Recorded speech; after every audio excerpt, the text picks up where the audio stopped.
Welcome to Kenton Teaches. Enjoy the video. You start with power removed and a clear workspace. That prevents shorts and lost screws. Once done, photograph the keyboard layout so you can restore keys later. Next, remove keycaps gently with a puller or flat tool. Work row by row to avoid breaking stabilizers. Then, open the case using a small Phillips. Keep screws organized in a labeled tray. While you open it, observe ribbon cables and connectors carefully so you know what to disconnect next. You now inspect the PCB and connectors for corrosion, lifted traces, or cold solder joints. This explains intermittent failures. Once you identify a bad switch, desolder it carefully, heat each pad evenly and remove the switch without twisting. Replace with a known good switch or resolder a fresh joint using flux and correct solder. Make sure joints look shiny and smooth.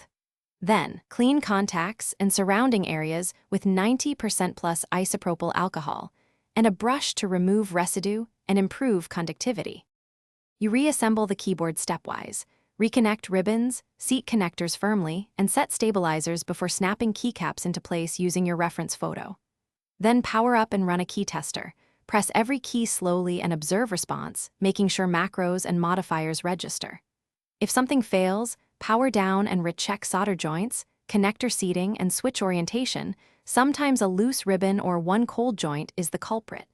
As a final tip, if intermittent issues persist, gently wiggle connectors while testing to isolate the fault. Thanks for watching. Please subscribe if this video was helpful.